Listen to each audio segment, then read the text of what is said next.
joy I came.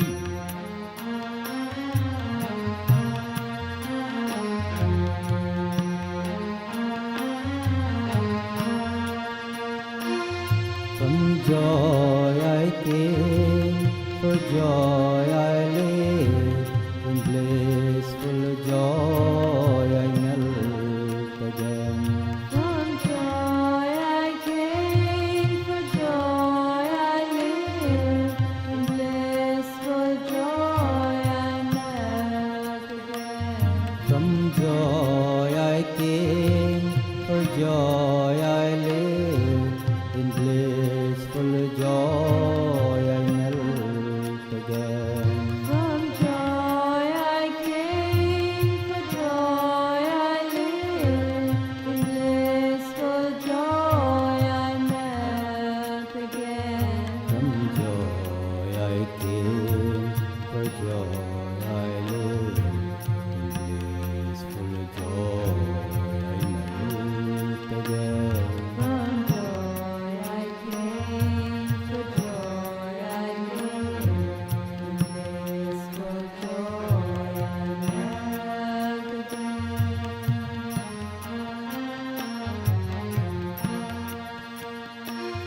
From joy I came, for joy I live, in blissful joy I melt again. From joy I came, for joy I live, in blissful joy I melt again. From joy I came, for joy I live, in blissful joy I melt again. From joy I came, for joy I live, in blissful joy I melt again. From joy I came, Om.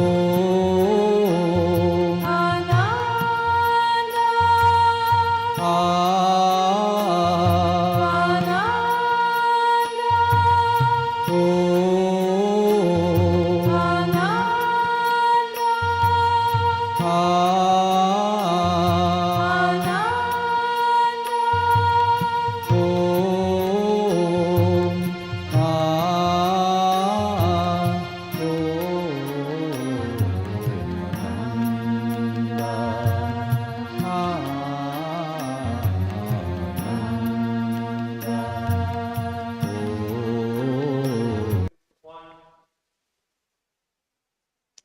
Namaste.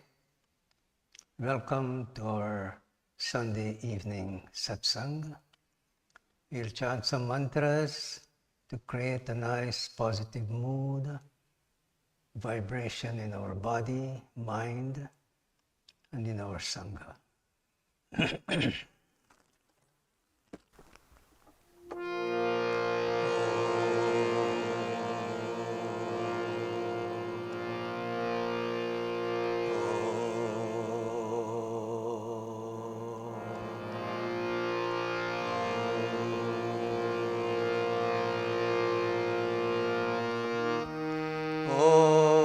Gam Ganapataye Namaha.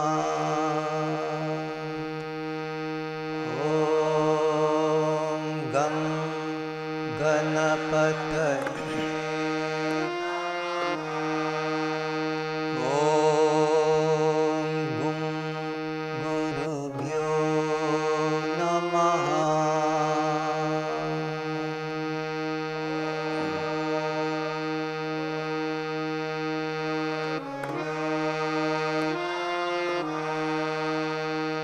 Om. Saraswati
Sit up straight. Make the spine, neck, and head in one vertical straight line. Take a few deep, full yogic breaths. Full the abdomen, chest, shoulders.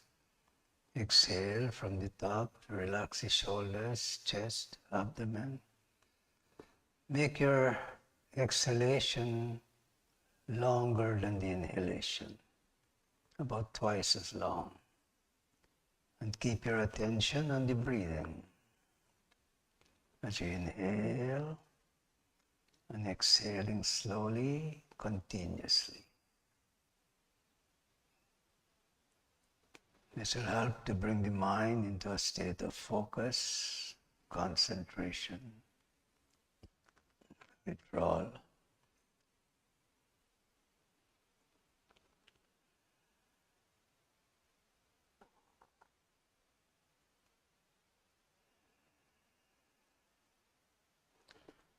Now let the breath flow normally in and out.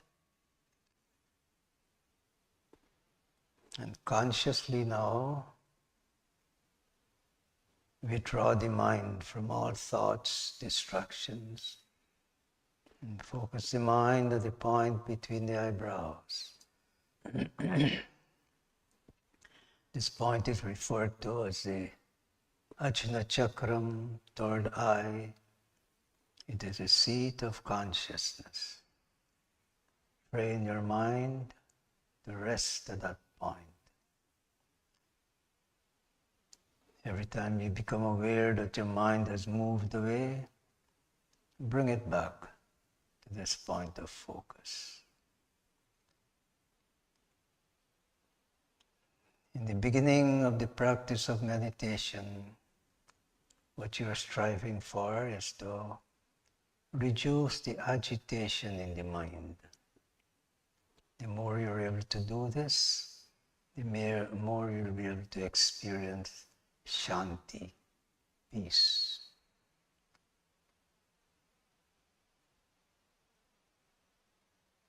To assist in this process of developing concentration, which is what is necessary to reduce the agitation in the mind, to gain control of the mind, you can use a mantra. I recommend that you use a mantra. If you don't have a mantra, just simply, mentally, continuously repeat Om, Om, Om.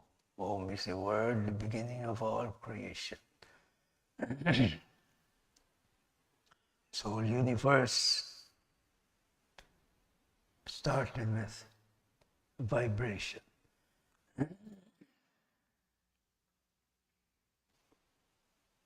Different religions refer to this vibration differently. Some as Om, Amen, Amin, the word, Big Bang, and so on.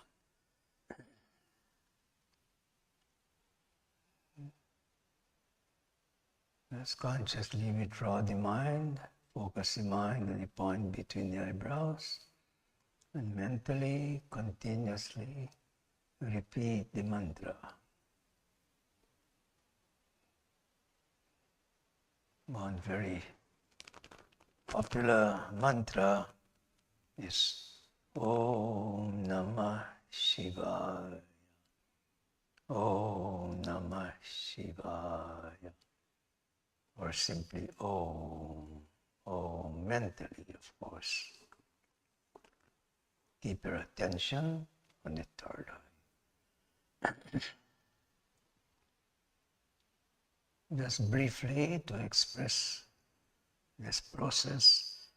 As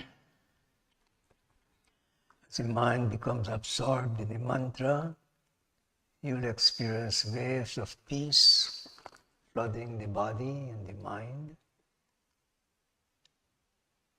As the mind becomes more and more indrawn, withdrawn, more focused, It will eventually lead you into the state that is called meditation.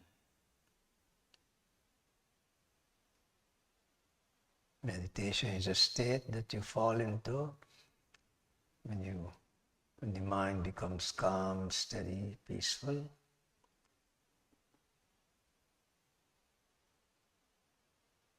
If that continues for a while without interruption, you'll wake up into a fourth dimension called Samadhi, Nirvana, Turiya. Turiya means a fourth level.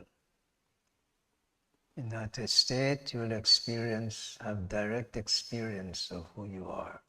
Who am I? That I am divine. And the spirit, the soul, the Atman, which is immortal, eternal. And that is, you see, the goal of your practice of sadhana, spiritual practice, conscious practice to help to discipline the senses, purify the mind, and it reaches a state of quietness, peacefulness, without any thoughts. You become aware of who you are, that you are divine. That state is referred to as enlightenment, enlightened to the truth that you are divine. So we continue for a few minutes like this.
We'll continue with chanting.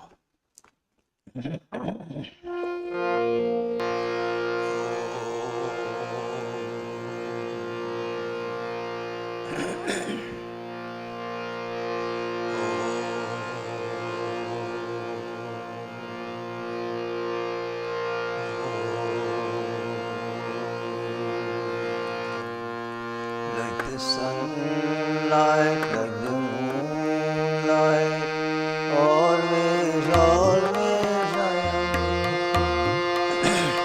Like the ocean, like the river, always I am flowing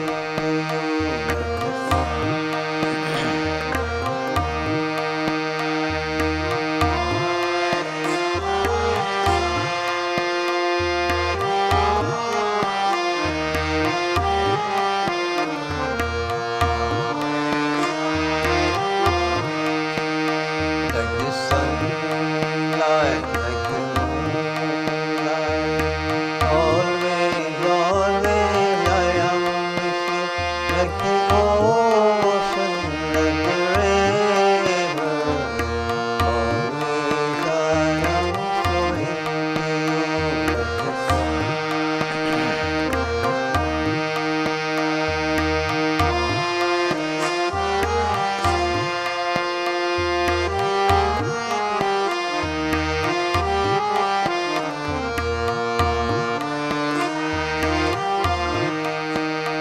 like the sky above, so divine love, always, always surrounding you, like the earth so fair, like the birds in the air.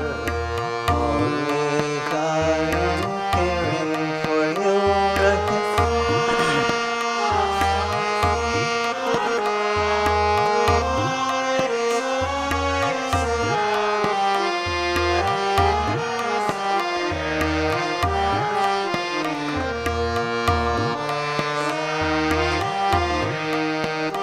like the sky above, so divine love, always, always surrounding you, like the earth so fair, like the birds in the air.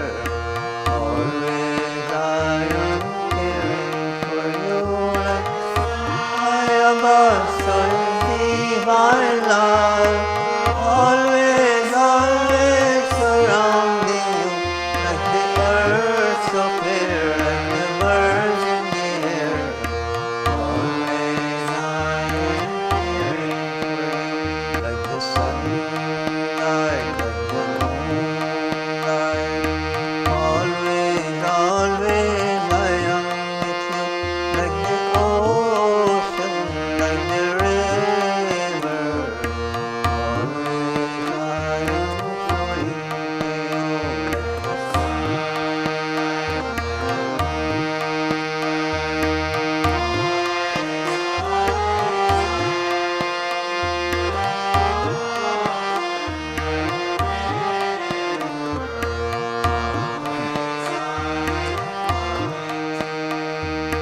always I am caring for you.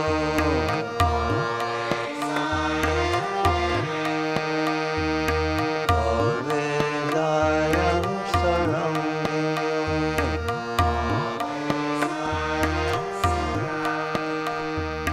Always I am with you.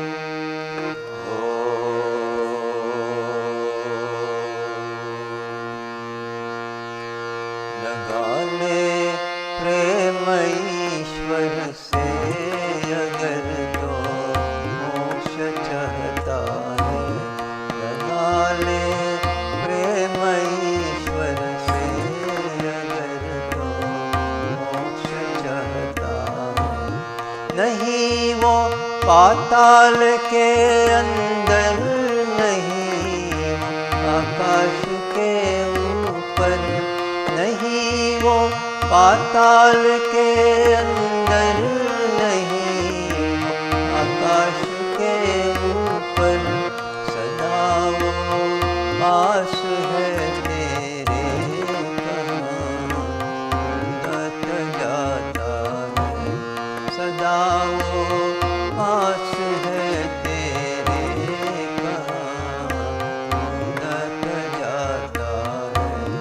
लगा ले प्रेम ईश्वर से अगर तो मोक्ष चाहता है। नहीं वो पाताल के अंदर, नहीं वो आकाश के ऊपर, नहीं वो पाताल के अंदर, नहीं वो आकाश के ऊपर, सदा वो पास है तेरे, कहाँ उड़त जाता है, सदा वो पास है तेरे, कहाँ उड़त जाता है। लगा ले प्रेम ईश्वर से अगर तो मोक्ष चाहता है, लगा ले प्रेम ईश्वर से अगर तो मोक्ष चाहता है, लगा ले प्रेम ईश्वर से अगर तो मोक्ष चाहता है। लगा ले प्रेम ईश्वर से अगर तो मोक्ष चाहता है, नहीं वो पाताल के अंदर,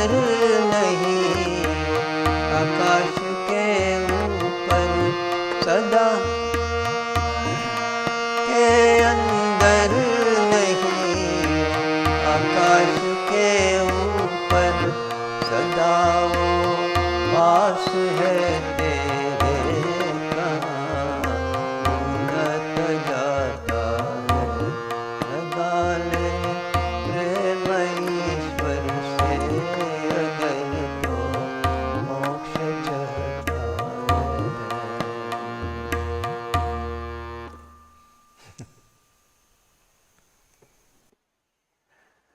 That song was taught to me by Swami Chidananda.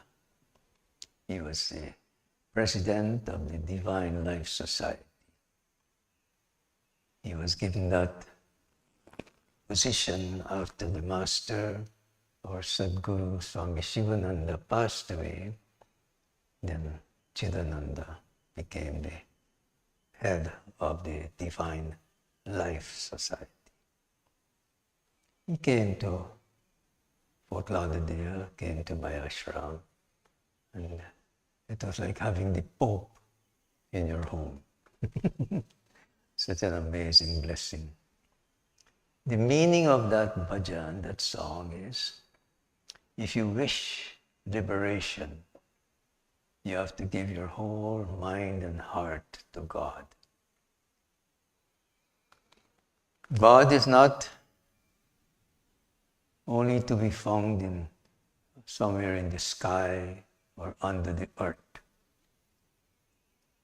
It's omnipresent everywhere. Every atom of creation is divine.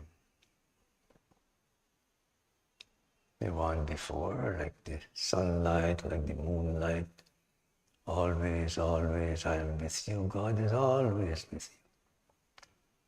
He's always flowing to you, like the river, the streams, the ocean.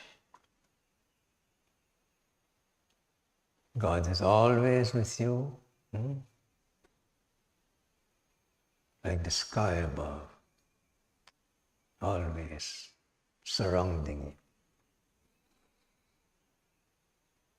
So when you are confused and you say, God, where are you? Show me a sign. Every breath you take, is a sign of the divine, the omnipresence of the divine, sustaining you all the time. Sunlight, moonlight. Nothing can exist without the sun. God calls his sun to express as life in all of creation.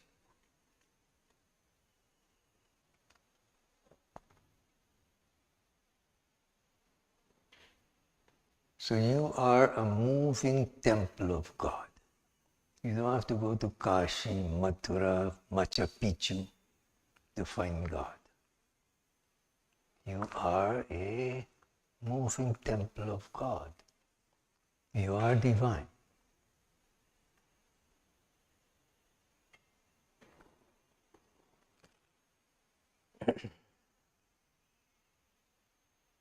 Wherever you are, whatever time, there is no special time for adoring the divine.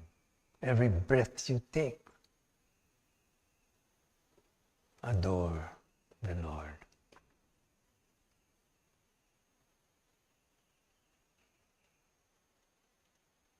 Give thanks, have gratitude for every moment that you're in existence. What do you use this life for? Every moment is precious. Every moment that is ticking, taking you closer to when you have to shed this body. What are you using it for?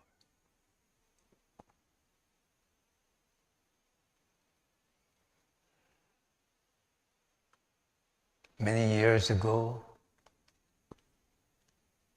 in the 60s, 1965,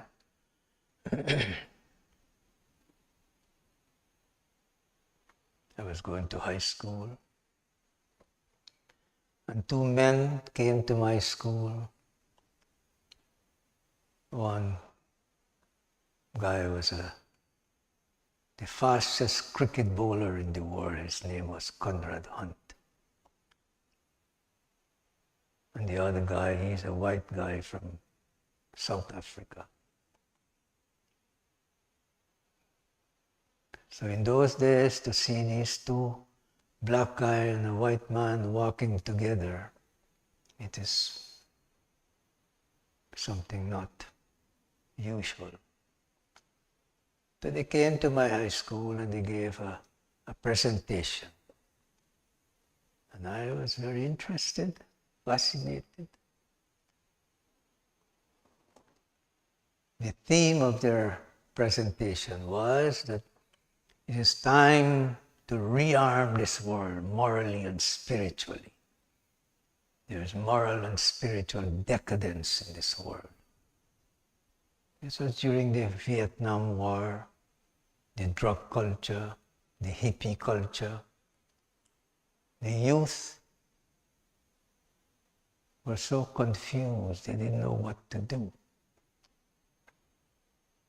Fighting a war that they have no conviction about, and so on. People were so confused, man, didn't know what to do. Is it the same today? And throughout my 80 years of existence,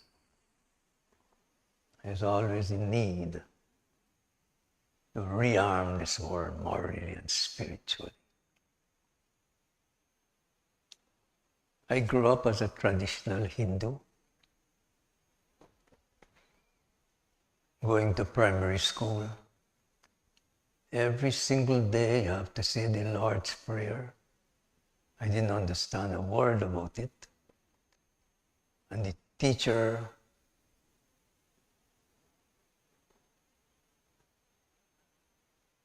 very emphatically telling us that you're a heathen, you're an idolater, you'll go to hell, burn in fire and brimstone forever and ever. Why? Because I didn't grow up in Christianity. My parents were simple people. They were very devoted to God. I grew up from very childhood, very early, worshipping the Lord as Shiva. It's very simple, very easy to worship the Lord as Shiva, man. Just offer him some water. In the northeastern corner of my garden, I made like an altar here. I have a Shiva lingam. Every morning, I offer charhave jal, offer water. But even from childhood, I never asked God, give me this, give me that. The only thing I pray for, God, make me successful in my education. Because from childhood, I realized that only knowledge, education, will liberate me from the bondage and slavery that my grandparents and my parents were born into. My grandparents were fooled, lured to come into a ship. They promised that it's not too far away. There's a place you only go and you stuff shift sugar. And you will sign this contract for 5 years. You come back and you live like a Maharaja. Why? Because at that time, ruling India for 200 years, enslaving the people there, they realized that they have over 300 million slaves here, man. Why you have to go to the jungle and capture people and so much expense and very dangerous, bring them over as slaves. So they realized that they have an abundance of slaves. The whole of China, the whole of India. Just get them into a ship.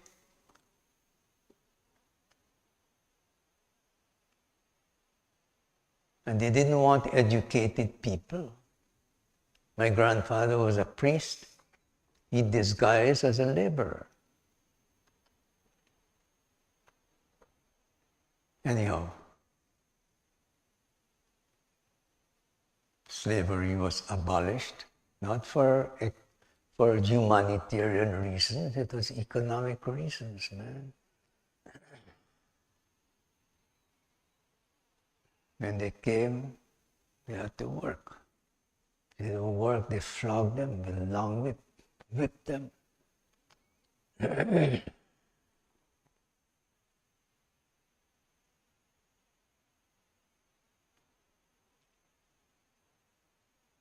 So,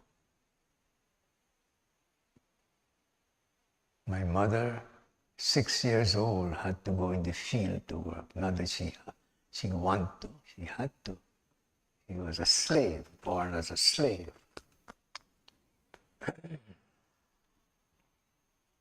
During my time, they abolished child labor. That's because during the Industrial Revolution, children in England there, they used to starve them so that they're thin enough, slender enough to push down the chimney. They become chimney sweeps. They were disposable commodities. Their lifespan was just 12, 13 years. So they abolished child labor, and that was humanitarian. So when I was born, they couldn't conscript me into the sugar plantation. We had to go to school. What do they teach? They didn't have the school to educate you. 1 year, the first year, I learned A for apple, B for bat, C for cat. I was so bored, and you don't pay attention, they come and flog you, man. These people are like demons. Next year, what do you think I learned? Capital A, common A, capital B, common B.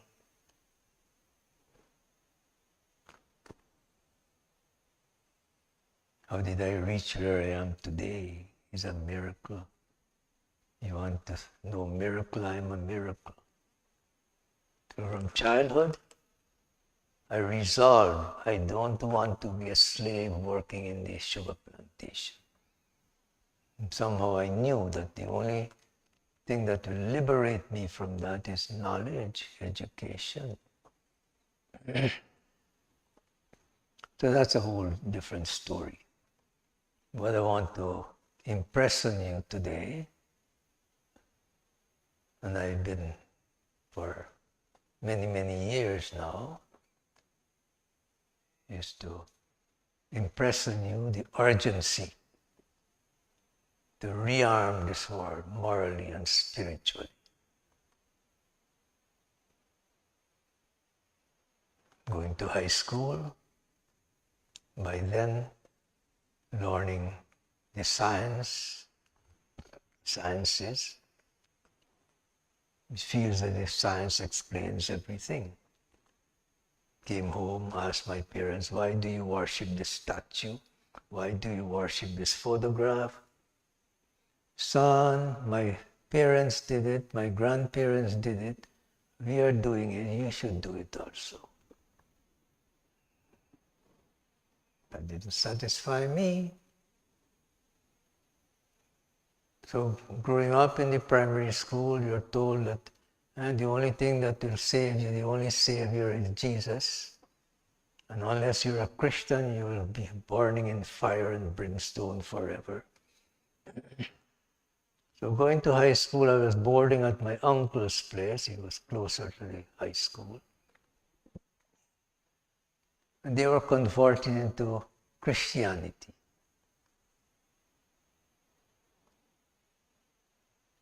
So my cousins invited me to go to church. I went there. It was a small Nazarene church. And when I went there, these cousins of mine going up confessing, since Jesus came into my life, I am this, I am that, I am that. And I was horrified because they're talking lies. And I was waiting for God to smite them.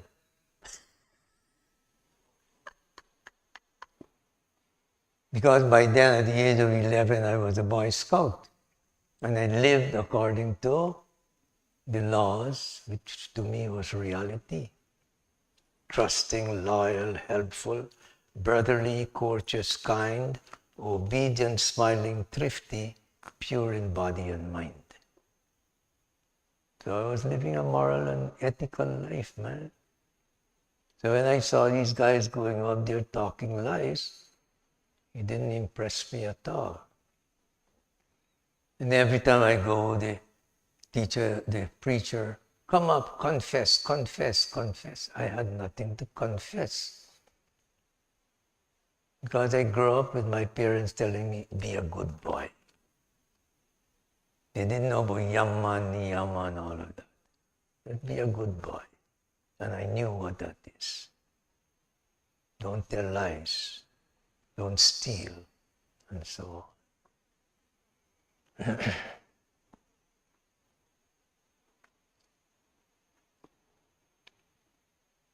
Then in high school, there was a girl, she was a Muslim, and she took me home twice to her parents' place, and the father was a mulvi, he was a Muslim priest. I was able to have conversation with him, and there I discovered also that they have differences and divisions among themselves. So at that time, I praised myself, man, I'm an atheist. I don't believe in all this nonsense.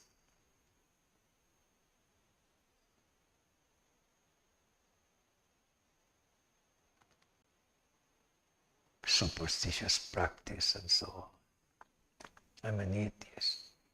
At that time in my life, these two men came to my high school and give this presentation. It's time to rearm this war morally and spiritually. There's moral and spiritual decadence in this world.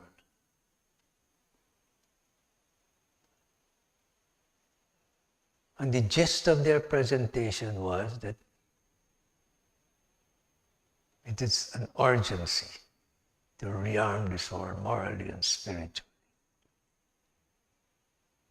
If you believe in any religion, live according to the teachings of that religion. Then you'll be living a moral and spiritual life. If not, you need some ideals to guide your life by.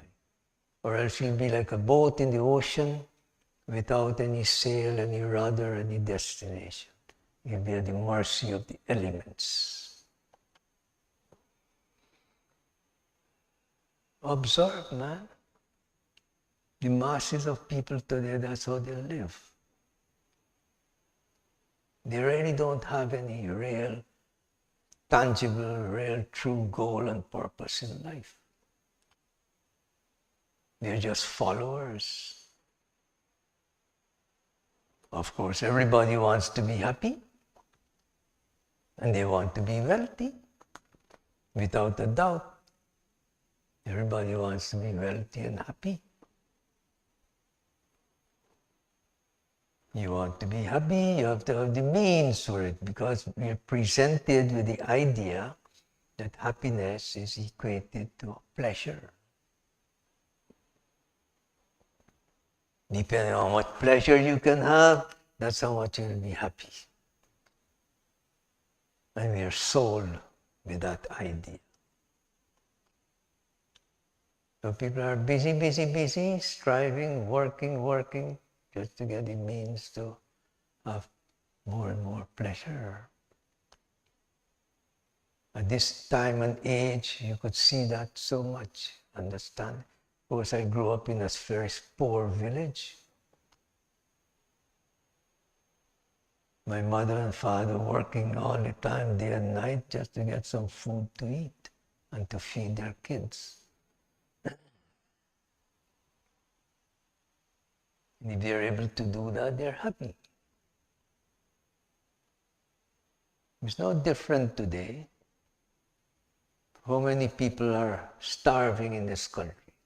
So many thousands of people are homeless, not even basic necessities.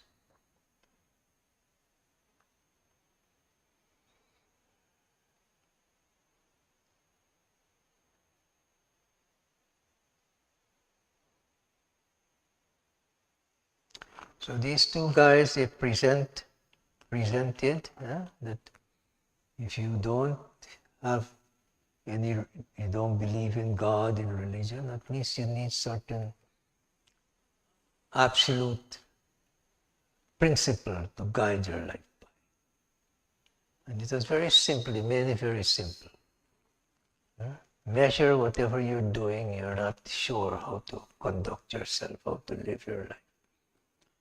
So you guide according to these four principles: absolute honesty, absolute purity, absolute love, absolute unselfishness.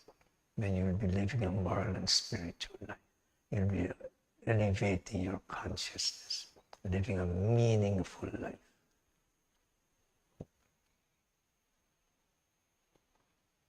And in those days, the youth, following their friends, you want to be happy?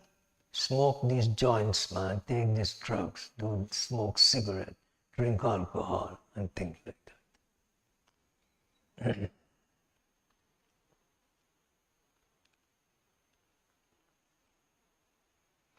So that group force was called moral rearmament. To rearm this world, morally and spiritually. An American guy, Dr. Frank Buchman, he's from Allentown, Pennsylvania. He brought this idea to America. He was a student in Oxford University. And a few intellectuals, they realized that this world is really in big trouble, man. And so a few intellectuals got together and they say, it's time to rearm this world morally and spiritually. And they used to go meet the head of corporations and so on, with the idea that if you talk to them, help to change their mind or to see higher purpose in life, we'll be making a difference in this world. So he brought it here to America. And then these two guys came to my country, Guyana. The moment they presented that, I was so impressed, so inspired. So we formed our own group in Guyana, called it Get Going Guyana. And in 1967, both my wife and I got married at that time to my childhood sweetheart. And we were chosen as delegates to join an international force, international group that met in New York. And in a few days, we created a show, singing and music, to present this whole idea. Because we realized by just meeting individuals and talking to a group of people, you're not really meeting enough people to meet the urgency of that time. So through music and singing, you're able to meet large, big amount of crowds. One time we presented in a stadium with 36,000 people. Wherever we went, we present moral rearmament to people. They were so inspired. We created a show called Up with the People. We used to put on 2 shows every day. Up with people, you meet them wherever you go. Up with people, they're the best kind of folks we know. If more people were for people, all people everywhere, there'll be a lot less people to worry about, and a lot more people who cares. Inside everybody, there's some bad and there's some good. But don't let anybody start attacking people's hood. Love them as they are, but fight for them to be great men and great women, as God meant them to be. Up with people, you meet them wherever you go. Up with people, they're the best kind of folks we know. If more people were for people, all people everywhere, there'll be a lot less people to worry about, and a lot more people who cares. Such an amazing, inspiring idea and group that I was exposed to. So we were putting on shows all the eastern coast, going on. By the time we reached Puerto Rico, we were going on to Central America, South America. By the time we reached Puerto Rico, our group decided, let's go back in our country and try to help them there. But when you break off from a group like that, you don't feel as powerful like that. And shortly after, I was introduced to yoga. From the moment I got introduced to yoga, I knew it was the truth. My wife went home. I got a job in the Bahamas. Went home to get our baby. She said, and at that time, by that time, I was sick, so sick all the time on medication.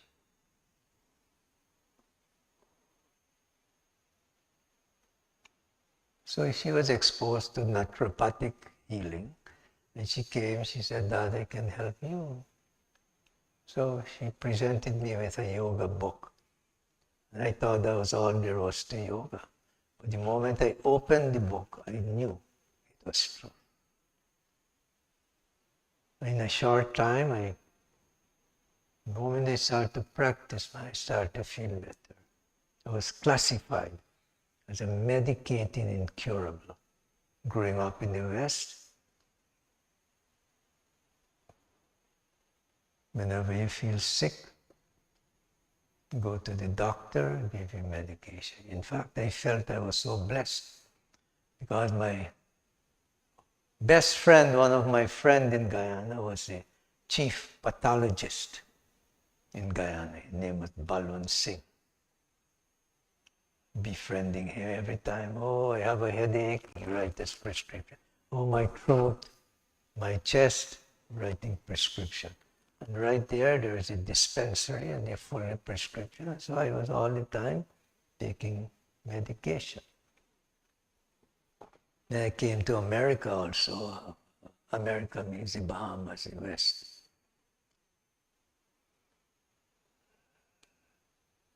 And I thought the Americans are civilized people.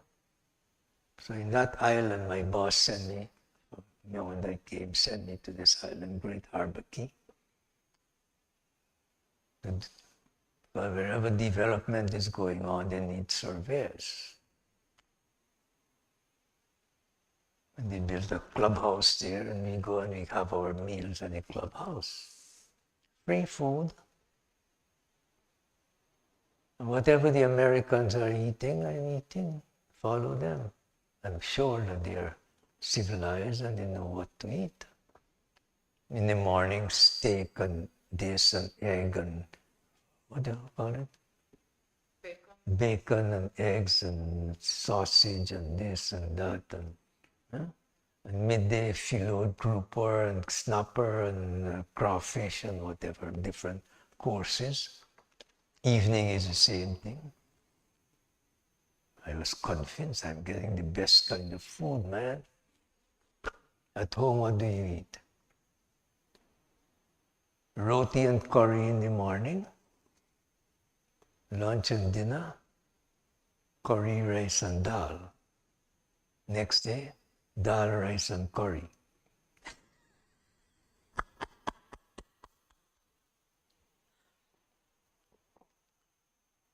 Shortly after, so much congestion. And free dispensary, they dispense drugs there. They give me penicillin injection, it dried it up. Wow, this miracle, my real civilization. Next time, 2 injections for the same problem. Next time, 3. The 4th time I went, the doctor said, I can't give you any more injection. He took a whole handful of penicillin tablet.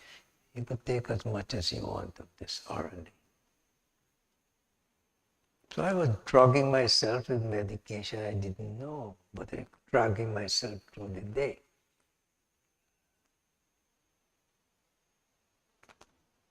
So my wife said, Dad, I can help you. Because she worked at a naturopathic clinic when she was in Guyana to get our baby. Anyhow, that's another story. I'll tell you about it later on. But when I got introduced to yoga now, I saw that health is my responsibility. In a short time, I got back my health, free myself from medication. In 1975, when I was 30 years old, I met my Guru, retired from the world, and me and my family went into my Guru's ashram. He invited me to be part of that force, that group. So I have the knowledge of good health. He always used to impress on us, health is the greatest wealth. Everybody wants health, good health. But if you trade your health for wealth, that's not wise. It's not wise people. You could pursue wealth, but don't trade your health for it. It's your responsibility to be successful. But if you trade your health for it, that's not wisdom at all. So pursue your dreams and your ambitions and so on, but don't trade your health for it. And you want to be happy? Happiness comes from peace. This is the truth nationally, individually, nationally, internationally. So happiness comes from peace. Peace comes from peace of mind. And yoga can show you the way to both of these.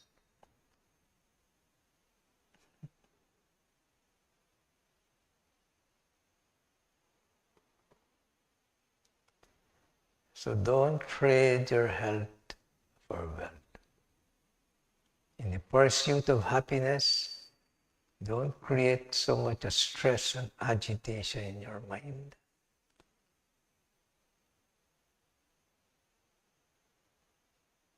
In 1975, when I was winning the biggest lottery, man, meeting my Guru, so I immersed myself for 7 years in the deeper aspect of yoga in the ashram. During that time, I even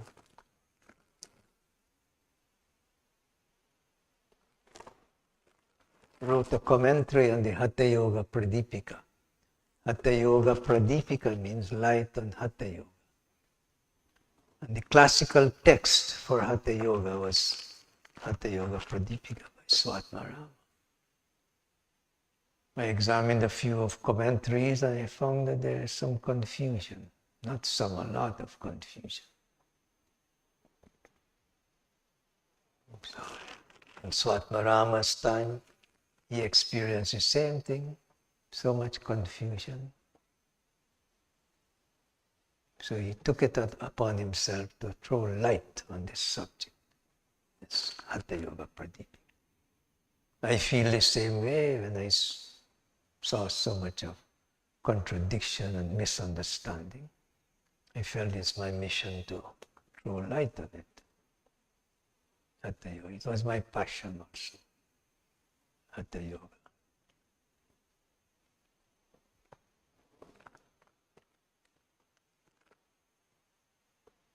Simple Hatha Yoga book.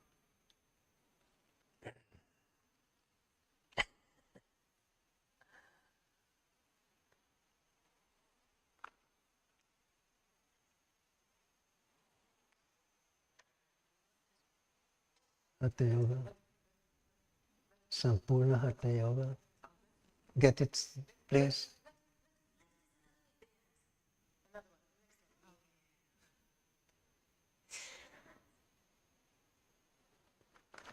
That's how much you're promoting this book. You live here and you don't know. Your guru wrote a book, Sampurna Hatha Yoga.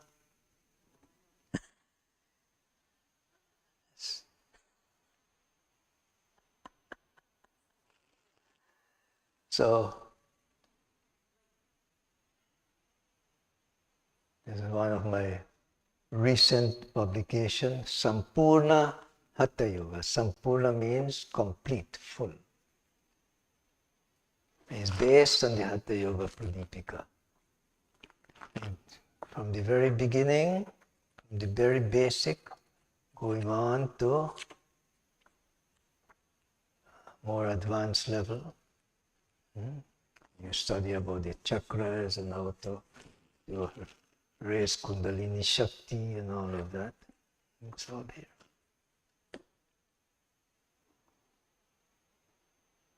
here. So during my time in the ashram, teaching, studying, my guru encouraged me to open my own ashram. And my music guru used to come and live with me 3-4 months of the year. And that's when I really intensified my study and practice of Nada Yoga. So, when I opened my ashram, I couldn't use the word Shivananda Yoga. So, Swami Kartikeyan from the Divine Life Society told me, Hariji, you are teaching and practicing Sampurna Yoga, so call it Sampurna Yoga. There is no contradiction with what the great master taught, Master Shivananda, and my guru, Swami Vishnudevananda Ji. An integration of these main systems of yoga. Hatha Yoga, Raja Yoga, Karma Yoga, Bhakti Yoga, Jnana Yoga, and Nada Yoga. I was able to add on Nada Yoga because I studied with my Nada Yoga guru.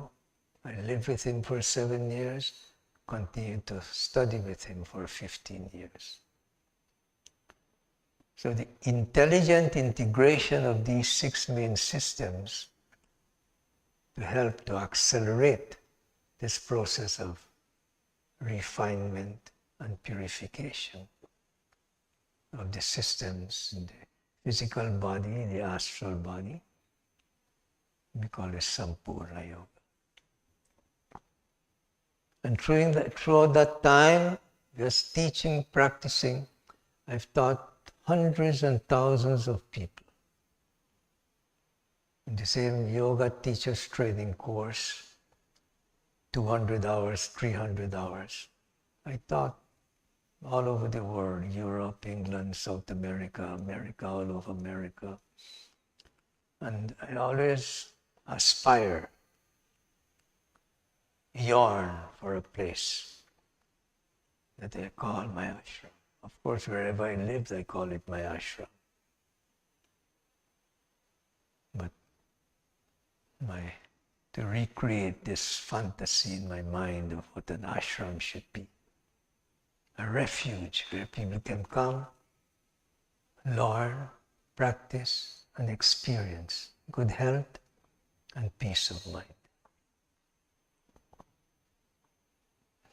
By the grace of God and some dedicated students who live with me here for some 8 years, 6 years, 20 years, we are able to create this beautiful place that we call Yogi Hari's Ashram, where people have the opportunity to study and go as deep as they want in yoga, the science of yoga, for good health and peace of mind. So, I feel happy, I feel very purposeful, very useful, but my life is dedicated to rearm this world morally and spiritually. And it's all of us, it's our responsibility. Transforming yourself first, experiencing good health, peace of mind, real happiness. I want to continue that with more vigor and urgency. That is why I'm offering the 200 hours, later on the 300 hours also, free. My teaching is always free. It so happened that in this ashram here, you need to maintain it. You will need to feed the student, house them. So, I ask a minimum donation of $1,000 to make it possible.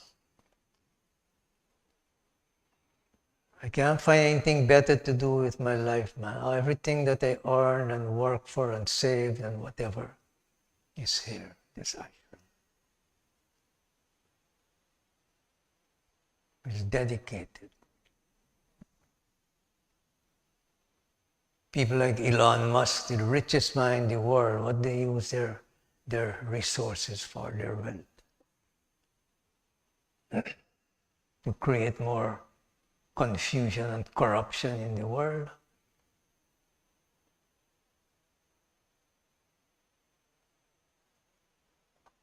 Fooling people, I'll take you to Mars.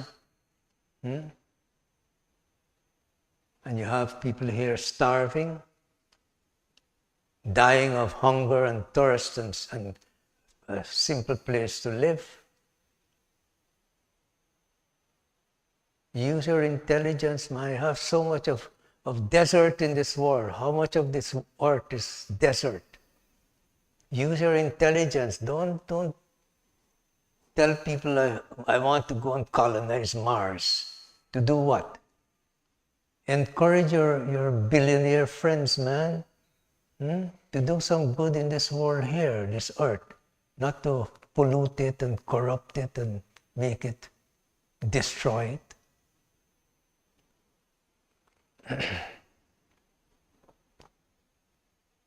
What I am doing here in this ashram, everybody that passes through here, they're inspired to live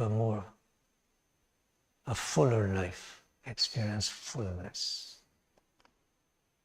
That's what happiness is about, fullness. But how can people say I experience fullness when they are hungry, their children are hungry, suffering from sickness and disease and so on?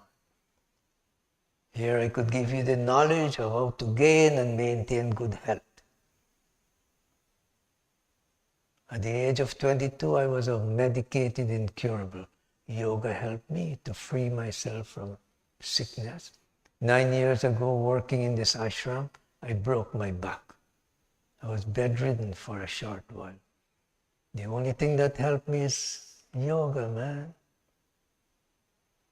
I'm so happy, so glad to know that I can sit here, do my sadhana, conduct satsang, work in the garden, and experience healing from nature, the sunlight, the fresh air, organic food, and associating yourself with wise people, happy people, people who want to change their life, experience of fullness. How many people pass through here with all kind of addiction, bad habits? They're able to rise above it by applying this ancient knowledge. Not to wait for some robot to give you fullness. These are machine, the greatest invention, endowed with divine intelligence, not artificial intelligence. Every atom of this body is invested, is blessed with divine intelligence. Your body, your mind, and when we talk about body in yogic terminology, you have this physical body, the astral body, the causal body. These are bodies. There's no robot that you can find that can match this. It can repair itself, following the laws and the rules. So, encourage people, man, to come, take advantage of this opportunity. We are also aligned with the Yoga University of America. The President of India, Modi, is very passionate in spreading yoga in the world.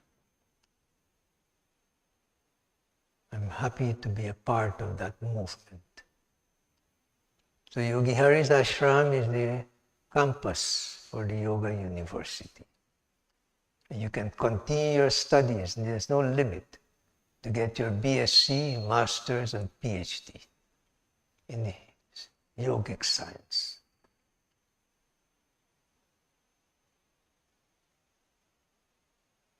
We have in this campus here also an Ayurvedic doctor. She has her clinic here. So all of that is available to you. You can pursue Hatha Yoga, Raja Yoga, Karma Yoga, Bhakti Yoga, Jnana Yoga, Anada Yoga. Each of these systems can take you to enlightenment. But by integrating them intelligently, you can accelerate this process. When we say evolving, continue evolution, it didn't stop by being a human being, transiting from animal to human. In fact, from here now, your evolution continues to reach perfection, the level of enlightenment that you become aware that I'm divine. Right now, most people, they can't even relate that they're a human being, man. Identifying with all kind of nonsense. I'm black, I'm white, I'm this and that and that and that. Continue dividing. Christian, Muslim, Hindu, American, this, that, that. Only creating more and more confusion in people. Just to say that I'm a human being is a very high state to reach. This is what Vedic and yogic knowledge will help you to transcend all these limitations. Explore. your infinite potential, possibility.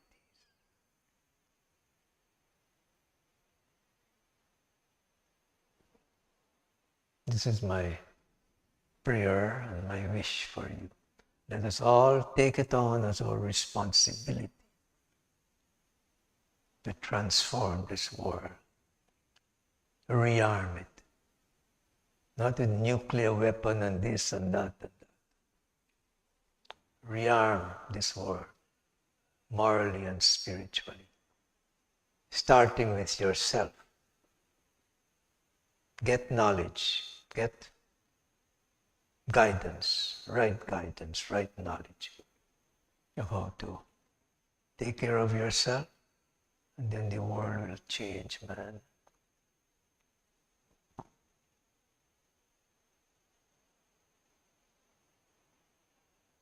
Mahatma Gandhi, many years ago, he said that there is enough in this world for every man's need, but not for everyone's greed. What is happening in this world today, man? A few people want to, with their greed, they're so corrupted with so much greed.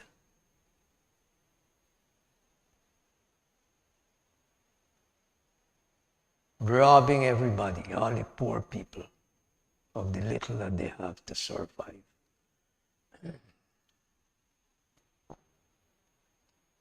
Are they people to be admired? No, they're loathful, man. Loathsome.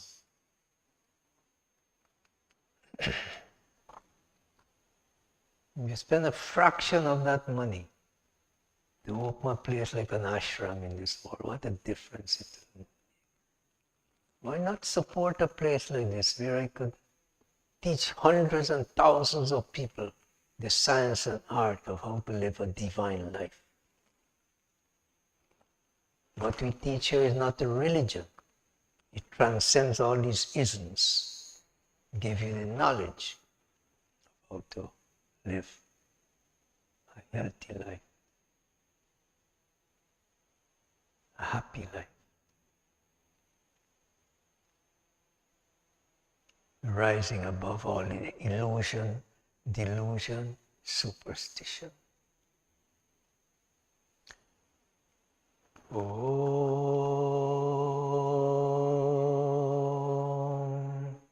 In my group in Guyana, I was a lead singer. I used to sing the song, ज्योत से ज्योत जगाते चलो, ज्योत से ज्योत जगाते चलो, प्रेम की गंगा बहाते चलो, प्रेम की गंगा बहाते चलो। राह में आए जो दीन दुखी,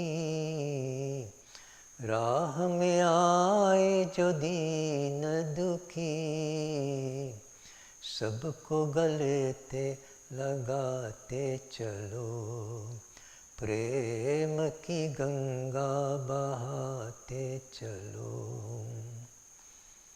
कौन है ऊंचा, कौन है नीचा, सब में वो ही समाया। Saying, let us all be a torch of love and illuminate the hearts of all with love. Soon you will experience you are a part of this river of love, like the Ganga. Love, disseminate love to all. Who is high and who is low? God resides in all. But it so happens that when people are immersed in deceit and lies, in the lower nature, they resort to deceit and lies. Let us fly the flag of righteousness and disseminate love. कौन है ऊंचा, कौन है नीचा, सब में वो ही समाया। भेदभाव को झूठे भरम में ये मानव भरमाया। धर्म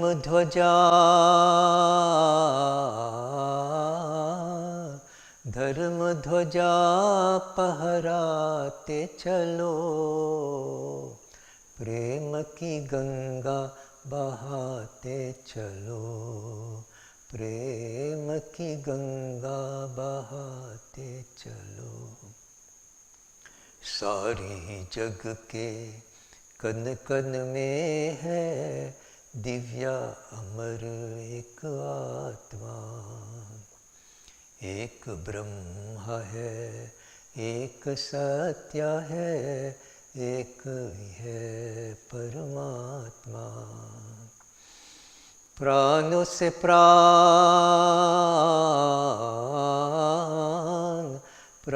से प्राण मिलाते चलो, प्रेम की गंगा बहाते चलो, प्रेम की गंगा बहाते चलो। ज्योत से ज्योत जगाते चलो, ज्योत से ज्योत जगाते चलो, प्रेम की गंगा बहाते चलो। In this entire universe, every atom is divine. God resides in all, in every atom of creation.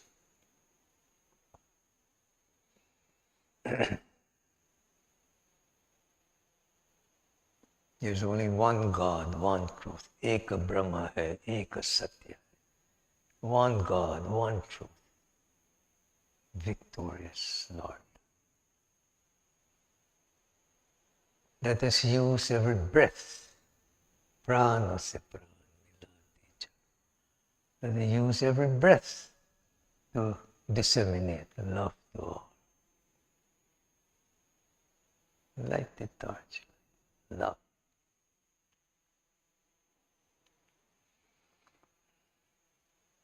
Such a dynamic way of healing this planet, man, healing this world, healing your own self, healing every individual, physically, emotionally, mentally, spiritually. We are all divine, we are all divine beings. Love is God, God is love, love is divine. Disseminate love. Om,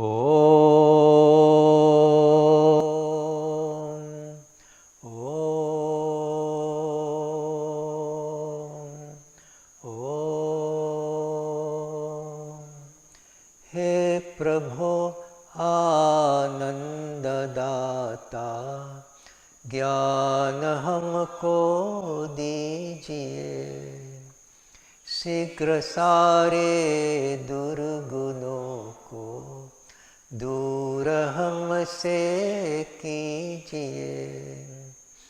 लीजिए हमको शरण में, हम सदाचारी बने, ब्रह्मचारी धर्म रक्षक वीर व्रतधारी बने। हे प्रभो आनंद दाता, ज्ञान हमको दीजिए, प्रेम से हम गुरुजनों के नित्य ही सेवा करें, सत्य बोले झूठ त्यागे, मेल आपस में करें। हे प्रभो आनंद दाता, ज्ञान हमको दीजिए। निंदा किसी की हम किसी से भूल कर भी ना करे, दिव्य जीवन हो हमारा, तेरे यश गाया करे। हे प्रभो आनंद दाता, ज्ञान हमको दीजिए। O Lord, the giver of bliss, bestow on me divine wisdom. Take me who has surrendered unto Thee and make me one of noble qualities. May I always live a life of discipline, and may I always serve my Guru with love and devotion. May I always embrace truthfulness and abandon untruth. May I never be disrespectful to anyone. May I always live the divine life. Om Shanti, Shanti. All devotees, Jai. Bol Satguru Maharaj ki Jai. Jai. All seekers, devotees, students, Jai. Om